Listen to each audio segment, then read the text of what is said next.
Este é um trabalho voluntário, sem fins lucrativos, que oferece livros gravados em MP3 para aqueles que não têm condições de ler livros impressos. Para ouvir este e outros livros gratuitamente na íntegra, acesse nosso canal e leia as instruções na aba Sobre. Este livro foi gravado para o uso exclusivo da pessoa com deficiência visual, não podendo ser comercializado de acordo com a Lei nº 9.610, de 19 de fevereiro de 1998.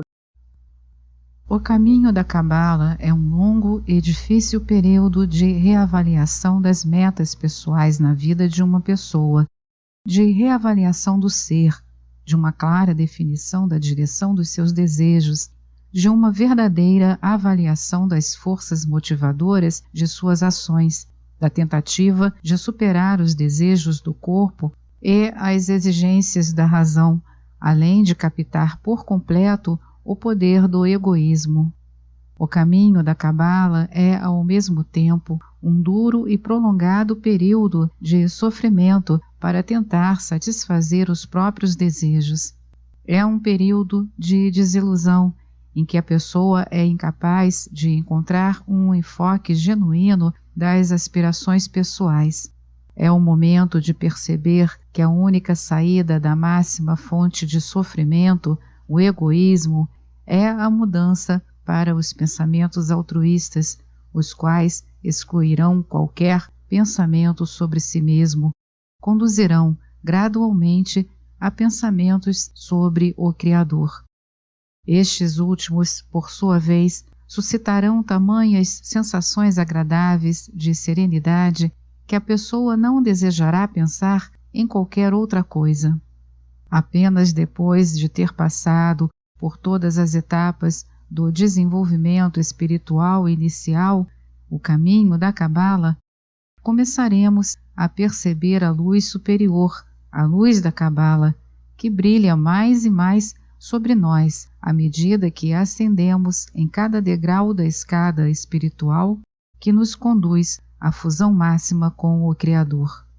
Portanto, a totalidade de nosso caminho compreende duas partes, o caminho da Cabala e a luz da Cabala.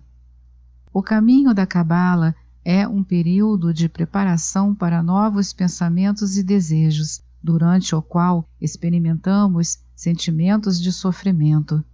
Mas, uma vez cruzada essa ponte que nos conduz à morada do Criador, penetramos no mundo da espiritualidade, o reino da luz.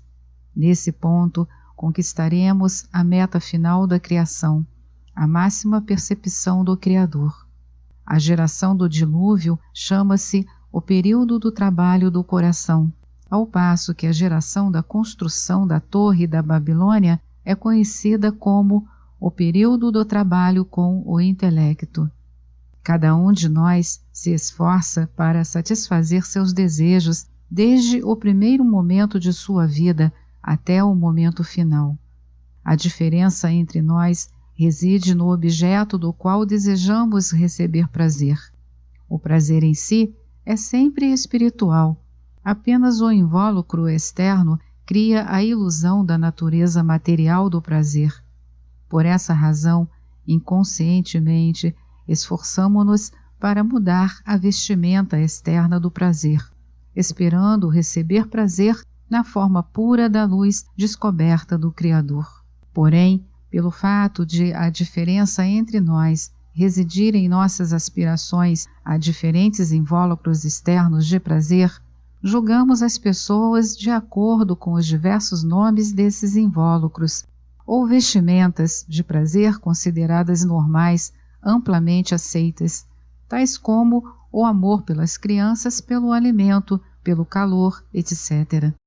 As outras vestimentas são muito menos aceitáveis, como as drogas, o assassinato ou o roubo, fato pelo qual devemos encobrir nossas aspirações em relação a esse tipo de prazer.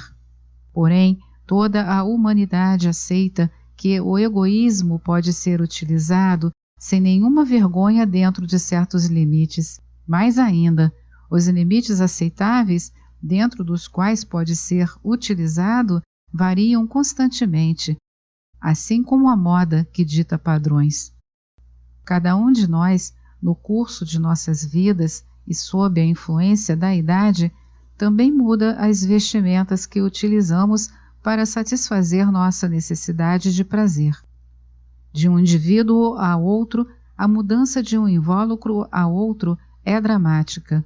Por exemplo, uma menina recebe prazer ao brincar com uma boneca, mas não é capaz de receber prazer ao cuidar de um bebê verdadeiro. Por outro lado, sua mãe não consegue receber nenhum prazer de uma boneca, assim como é incapaz de convencer sua filha a se regozijar ao cuidar de uma criança de verdade. Do ponto de vista da menina, formado de acordo com suas próprias percepções, sua mãe trabalha arduamente cuidando do bebê verdadeiro e isso não lhe causa nenhum prazer. Na mente da menina, é impossível receber prazer de uma criança de verdade, porque esta não é uma boneca. Ela tem certeza de que sua mãe será compensada por seu duro trabalho no mundo vindouro, mas ela deseja receber o prazer neste mundo, então opta por brincar com a boneca. A menina pensa deste modo e ninguém vai discordar dela, porque não tem idade para experimentar o prazer derivado dos objetos verdadeiros desse mundo. Portanto, o prazer vem dos brinquedos, o ilusório, dos objetos irreais. Todos nós, sendo criações divinas, aspiramos somente ao prazer que emana do Criador.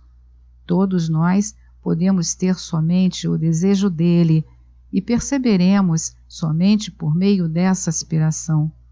Nesse sentido, não somos diferentes das nossas almas de antes de sua descensão a este mundo, quando se vestiram com nossos corpos.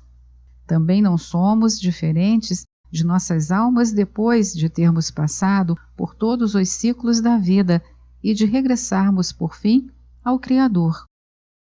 Fomos criados de modo a desejarmos ser gratificados pela luz que emana do Criador, e isso não pode ser modificado, nem deveria ser modificado.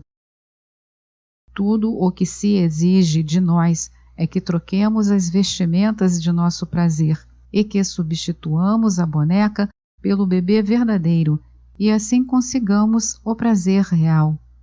O ser humano é como uma criança na hora de comer.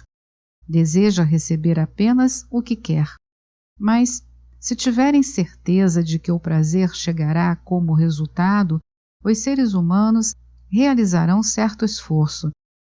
Se quisermos nos comprometer com a autossuperação e com o estudo da Cabala, então o corpo repentinamente fará a pergunta: por que isso é necessário?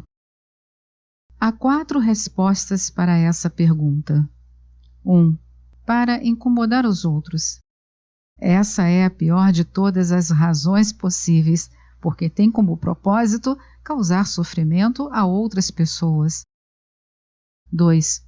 Para receber uma boa posição, honra e dinheiro, ou para encontrar um bom parceiro para si mesmo. Esta meta é melhor que a primeira, porque traz algo de útil para os outros. Isso é considerado trabalhar para os outros, pois as pessoas compensarão quem realizar o esforço. 3. Para mostrar apenas ao Criador os estudos e esforços em se melhorar, mantendo o segredo dos outros, o que evita, assim, ser apreciado. Deseja-se somente a recompensa do Criador. Isso é considerado trabalho para o Criador, porque a pessoa espera apenas a recompensa do Criador. 4. Para o Criador aceitar todos os frutos do trabalho da pessoa, sem ela esperar nenhuma recompensa em troca. Somente nesse caso o egoísmo fará a pergunta: o que você conseguirá com isso? Não existe resposta razoável que se possa dar a si mesmo. Então, a solução é proceder contra a própria razão e contra os próprios sentimentos, ou seja, acima deles. Deste modo, toda a tarefa fica reduzida ao único esforço de separar a razão e os sentimentos do processo de avaliação crítica do próprio estado. Por conseguinte, a pessoa deposita a confiança total no Criador. Todos os esforços pessoais devem implicar a concentração de todos os pensamentos e sentimentos no Criador e na grandiosidade da vida espiritual. Mas, se a voz interna da razão desafiar a pessoa, propondo argumentos para se redirecionar para os assuntos cotidianos, essa pessoa deve responder: tudo o que foi exigido na verdade foi cumprido. Mais ainda, a pessoa deve recusar toda a crítica da voz interna, até mesmo quando se vê como que suspensa no ar, sem nenhuma base concreta, racional ou mental. Tal estado é conhecido como estar acima da razão e dos sentimentos. Esta é mais uma edição do canal Livros Falados Voz Humana. Que o bem, o bom e o belo se multipliquem em benefício das criaturas.